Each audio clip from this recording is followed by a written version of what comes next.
want silver, need gold, yeah. Don't know how to feel low, yeah. Please don't take my control.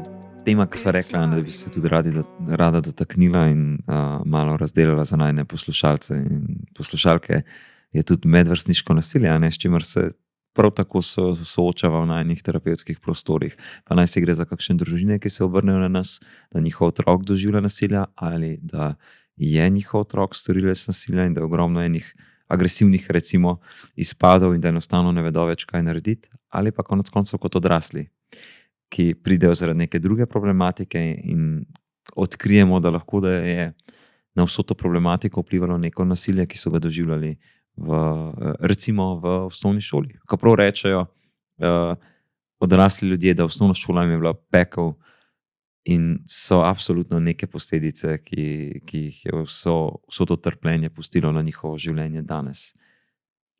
Ja, glede na moje terapevtske izkušnje bi rekla, da skoraj ni posameznika, ali je to odrasel, ali je to mladostnik, ali je to mladi odrasel, ki ne bi imel slabe izkušnje. Za katerim koli vidikom te šole, ali je to osnovna šola, ali je to srednja šola, lahko tudi fakulteta recimo. In se mi zdi, da je zelo pomembno, da čim več govorimo o tem in tudi zdaj se medijsko zelo veliko govori o teh stvareh in se mi zdi, da kot en občutek imam, da smo prišli do ene res kritične točke, ko je tega medvrstniškega nasilja res ogromno, ampak jaz se tukaj sprašujem, ali je vedno bilo veliko nasilja ali se o tem samo malo več danes govori? Jaz si rad mislim, da veliko več o teh zadevah govorimo, da šole veliko več delajo za razvoj socialnih spretnosti otrok, od igre vlog, da prihajajo različna društva, združenja, izobraževanja, ki imajo govorci in da se govori o tem, kako preprečevati, kaj lahko vse naredimo kot opazovalci, kako se počuti vsak, več se dela na teh stvarih in kot družba smo bolj občutljivi na dobrem smislu in manj tolerantni do teh zadev in se več prijavlja, ker medvrstniško nasilje ne bi bilo v porastu statistično, predvsem spletno, ki ga 20 let nazaj recimo ni bilo. Jaz upam, da je zaradi tega, zaradi naše ničelne tolerance, da vedno manj smo tolerantni do teh stvari in da želimo ustaviti te zadeve. Pa če greva, recimo naprimer, kaj vse sploh zajema medvrstniško nasilje. Tako, kaj je v bistvu ta definicija medvrstniškega nasilja? Ja, in prva je ta, kot veva, da je zadeva, ki se ponavlja in ki je namerna, ki je zavestna, da zavestno nekdo povzroča škodo, pa tukaj govorimo o psihičnem, fizičnem, spolnem, materialnem ali pa finančnem in pa spletnem nasilju. To vse nekako zajema ta izraz medvrstniško nasilje. In tega je res veliko in statistika je tudi nekako 50% učiteljev ne vidi nasilja v svojemu razredu, ker A ga ne vidi ali ga ne želi videti?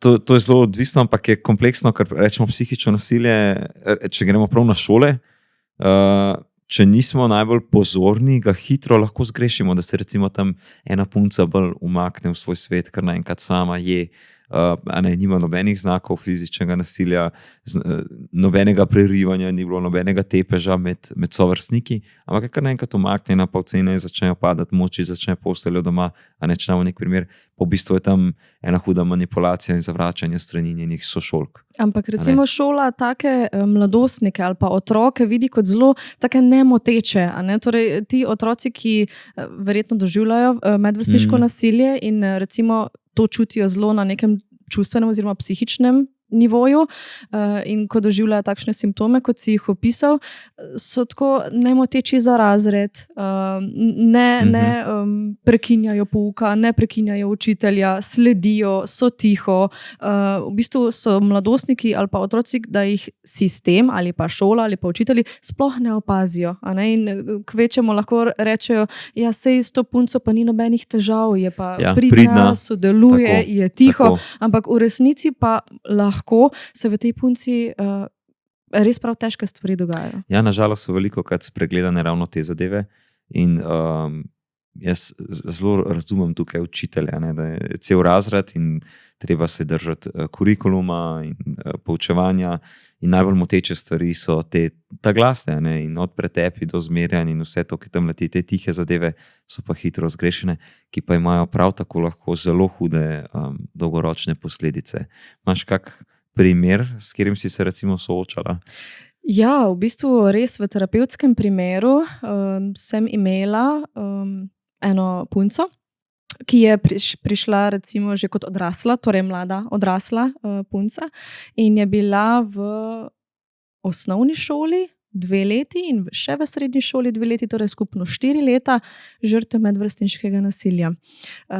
Naj povem, da recimo tudi sošolci so se spremenili, so bili drugačni, ampak to medvrstniško nasilje se je nadaljevalo. Od, ne vem, kraje peresnic, do potiskanja, do zmerjanja, poniževanja, ampak to zelo tako na prikrit način. Subtilno. Ne vem, je stala na hodniku in čakala, da lahko gredo v razred, pride mimo ena sošolka in jo grdo ozmerja čisto na tiho, da samo ona sliši. A ne? In v bistvu nobeden drug ni okoli nje slišal ničesar. Potem nadlegovanje po telefonu oziroma po socialnih omrežjih, gledanje slik, printanje slik iz njenega socialnega omrežja, jih lepijo recimo po učilnici, recimo pri športni vzgoji, kakorkoli. In v bistvu ta punca, kot mlada odrasla, ko je prišla na terapijo, se je opazilo, da je izgubila to empatičnost, to sočutje do sočloveka in je izrazito izražala ene take celo antisocialne osebnostne lastnosti. V smislu, da se je zelo, zelo zagradila. Torej ne spušča k sebi ljudi, nikomur ne zaupa. Ljudje so nevarni, ker so v bistvu povzročali nelagodje in trpljenje.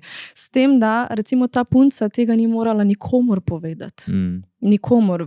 Doma družinsko okolje je bilo zelo nelagodno, v bistvu veliko konfliktov doma v družini, kreganje, tudi fizičnega nasilja doma med staršema, za njo ni bilo posluha nikoli. Šolske svetovalne službe, pa so ji predstavljale eno tako nevarnost in je imela že iz družinskega vzdušja en občutek, sej nobenega tam ni zame. In se mogoče sprašujem, kaj bi bilo, če bi ta punca pa povedala komu? Če se prav osredotočimo na šolo in kakšen bi bil postopek šolstva, glede na to, da si ravno tak primer dala, je zelo pomembno, koliko časa vse to deluje, koliko je hudo in vse to. In če bi recimo povedala, že takoj, ko bi se te stvari zgodile, mora šola odreagirati. Morajo tam učitelji, razredniki skupaj stopiti šolsko svetovalno službo, da se začnejo in pogovori s storilci teh nasilnih dejanj in da se nudi čustveno oporo in pomoč osebi, ki se ji dogaja to nasilje. Starši so potem recimo poklicani na razgovor, ker šola mora nujno sodelovati s starši v vseh teh primerih, da tako za storilce, te, ki storijo, in za te, ki doživljajo nasilje, da ima podporo iz vseh strani, da se pomaga konec koncev tudi tem, ki izvajajo te stvari, ker v velikih primerih oni sporočajo tudi neko stisko njihovo in merjenje moči in iskanje svoje pozicije in vse to, in mogoče, da se opremo na to, kako pomembno je tudi delo s storilci na šoli, recimo, kjer se soočajo učitelji in pedagoški strokovni delavci s temi zadevami.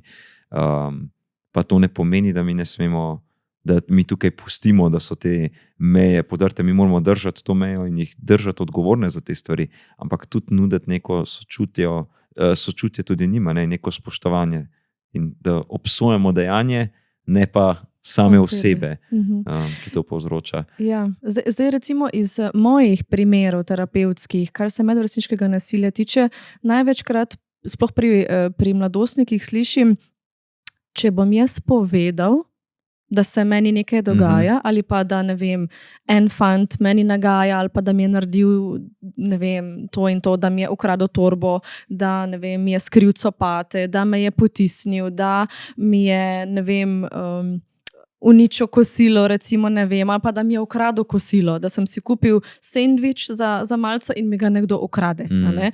In zdaj, če recimo jaz to povem, bom potem imel še večje posledice. Torej, strah otrok, ki doživljajo medvrstniško nasilje, da če bodo povedali, da se jim nekaj dogaja, da bo to še slabše. Pa da mogoče gremo tudi na odrasle, ne se kot pa odrasli povedo te stvari, pa tam pride nek strah, tudi ki doživljajo te zadeve. A ne, kot se srečamo, pa dajmo tak primer, ne, sosedje, vemo, da se tam nekaj dogaja, zelo so hrupni, da je tam neko nasilje ali pa fizično kaznovanje otrok in koliko ljudi dejansko to sporočica sedajo ali pa se obrne na policijo. So raje tiho, ker je strah, da bo povzročitelj nasilja se na njih spravil, da bo sam zakompliciral, da je to itak njihova stvar, da se ni tako hudo. A ne, že pri odraslih je ta strah normalno, da je tudi pri otroku ali najstniku, mladostniku. A ne, kar je, to je neko tveganje, ko se moramo mi postaviti zase in ne vemo točno, do česa bo prišlo. Ne vemo zdaj, če bomo povedali učitelju, bodo ti učitelji povedali mojim staršem, pa bojo oni povedali njihovim staršem, pa bojo potem oni jezni name, pa se bo še, a ne, strahuje tukaj ogromno. Ampak res je pomembno, da najdejo neko osebo, ki lahko zaupajo in da dajo, če se držimo šole, pedagoški delavci vedeti, da vedno lahko pride do njih. Pa še jih ne bo polovica prišla. Ja, in bomo tudi mi prstope do njih. Tako. Torej, če jaz zdaj prav razumem, je v prvi vrsti naloga odraslih, da v bistvu z svojim zgledom pokažemo, kako se soočati z temi stvarmi. Torej, recimo tudi že v družini, ker se sprašujemo večkrat, kaj pa lahko starši naredijo za to, da bi recimo vzgojili spoštljive otroke, ki pomagajo drugim, ki so empatični, ki ne vem, spoštujejo sočloveka, sovrstnika, kakorkoli. Torej, dejansko se začne že vse pri starših, torej z enim zgledom. Pri enim zgledom absolutno, a ne? Ker otroci se oglasijo na starše in sploh, ker jih tam spoštujejo in jih imajo radi, želijo biti, a ne, tudi njim podobni in ogromno enih stvari jim ostane, morajo pa starši absolutno tudi pri svojem otroku držati in jim dati neko odgovornost, da so oni tudi odgovorni za neka svoja dejanja, če tukaj govorimo o nekem otroku, ki tam povzroča to nasilje. In seveda, da se jih vedno tudi spoštuje, kaj oni so kot osebe, ne pa da samo takrat, ko naredi nekaj slabega, ta otrok dobi neko pozornost, pa se tam starš jezi na njega, pa govori, pa kaj je s tabo narobe, pa se mi te nismo tako vzgajali, pa ne moreš tako obnašati, pa tam prav norenje.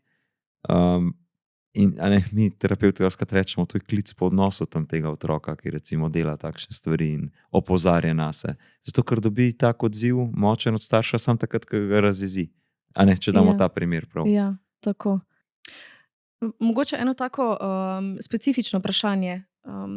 Na kakšen način lahko odrasla oseba pristopi do enega otroka, pri kateremu opazi, da je malo drugačen, da je z njim, ne vem, da se vede malo drugače, da je malo bolj zadržan, da se drži zase. Kako recimo lahko res pristopimo do otroka in mu na nek način ponudimo eno pomoč? Pa, če se prav obrnem na en primer, sem recimo bil ko sem delal v šolski svetovalni službi, je bil en fant na razredni stopnji, v 5. razredu, ki je imel kar naenkrat zelo tih postal, ocene so začele padati, motil je pouk, kar naenkrat, ves čas. In ni se oziral na nobenega odraslega, na nobeno učiteljico in ni želel niti spregovoriti z njimi, pa so zelo lepo sočutno pristopile, In enkrat, ko je bila zadeva neobvladljiva, se učiteljica name obrnila in sem prišel v razred in ker sem jaz tega otroka videl zunaj, kako recimo in brca žogo in meče kakšne stvari in tako, sem samo prišel žogo in s tem vorteksom, ki se meče in sem sam rekel, pet, greva. In je vstal in je šel z mano ven in sva se 45 minut sva brcala žogo, metala, vorteks in potem je nekako prek tega stika in odnosa in sam to, da je nekdo tam z njim, ki se zanima zanj in se spusti v njegov svet, sva se začela pogovarjati in tam so se odprle stvari, da v bistvu se neke stvari dogajajo, da so se neki fantje spravljali z njega iz višjih razredov. Pa ne sploh, da bi otrok zdaj to povezal. Otrok samo odigrava to stisko, ampak končno imel nek odnos, da je lahko podelil te stvari. a ne. In Torej- ena oseba si mora vzeti čas in dati to sočutje tudi za nekoga, ki je pač zgledal, kot da je zdaj storilec kle in moteč in vse to, v bistvu pa sem njegova stiska bila. Torej, ne smemo se bati teh Ne, otrok, recimo. nikakor ne. Mhm. In res kle podpiram vse pedagoške delavce, ki se srečujejo s temi zadevami. Mi moramo poznati otroka in moramo poznati njihov svet in kakšne igrice ga zanimajo. Roblox, kaj je to Roblox, kaj je Fortnite, kaj je Brawl Stars. Vse te stvari, ki gradijo njihov svet, mi se moramo zanimati za njega. Ne? In se tudi igrati, ne? Če govorimo o kakšnih teh mlajših. In ko bo pač ta otrok začutil, da tam je pa res nekdo, ki stoji ob meni, ki se zanima za me, ki mu ni vseeno, ki me spoštuje v teh stvareh, tudi če se ne vedem najbolje, a ne, ali pa slabo, potem je tam neka varna točka, kjer lahko se končno naslovi neke stvari in izgovori, in potem tudi mi lahko odkrijemo.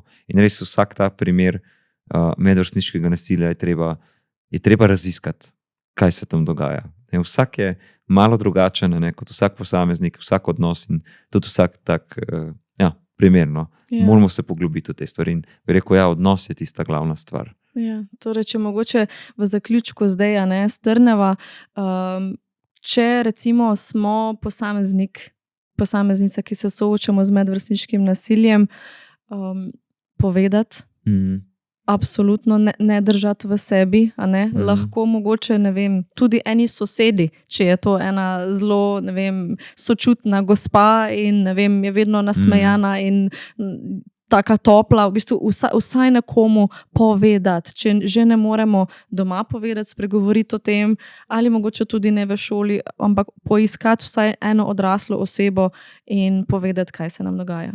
Ja, in kako je tukaj, a ne, se me prav spomniš, koliko je pomembna vloga pedagoških delavcev in drugih odraslih, ki delajo z otroki, a ne, da se otroci počutijo dobro ob njih, da jim bodo stali ob strani in predvsem, da se govori o teh zadevah. Čim več govoriti. Ali tudi prek kakšne igre vlog ali karkoli. Ne, preventiva je tukaj res ključna in tako, kot si rekla, ne, zaupati, povedati, kar je izjemno težka stvar in mi je tukaj lahko govorijo o teh stvareh, a ne, pa je v praksi čisto drugače in je res težko in je lahko grozljivo za nekoga, ki take stvari doživlja, ampak res je treba tam tvegati in na odraslih je, ne, da zaznajo te stvari, kolikor se le da. Torej, spremeniti se v bistvu nekaj pri sebi, a ne, kot odrasli. Torej, najprej pogledati sebe, kje smo mi za temi stvarmi in kakšen zgled bomo dali našim otrokom. In kako bomo tako preoblikovali družbo, no, in jaz srčno upam zmanjšati te številke in vse te krivice, ki se dogajajo. No, sej so nekako žal del življenja, neke te zadeve, ampak dokler pač recimo ta tvoj primer, če bi ta punca imela tam čustveno oporo in bi nekdo z njo bil in bi se skupaj borili za te zadeve, verjamem, da ne bi imela toliko teh posledic dolgoročno. Sam ni nobenega tam bilo. In je krivično. Zelo. Hvala, da ste bili v najini družbi. Ja, je bila tokrat malo bolj posebna tema, v kateri sva začutila, da moramo nujno govoriti o teh zadevah in izpostaviti, da se stoji za ničelno toleranco do nasilja in da moramo tudi kot odrasli imeti odgovornost in spregovoriti o teh zadevah, biti za zgled otrokom in absolutno ne dopuščati teh stvari, da se dogajajo. Vabljeni ponovno k ogledu najine naslednje oddaje. Hvala, da ste bili z nami. Please don't take my control. It's not even my own. For now I'm thinking about my follower count. How did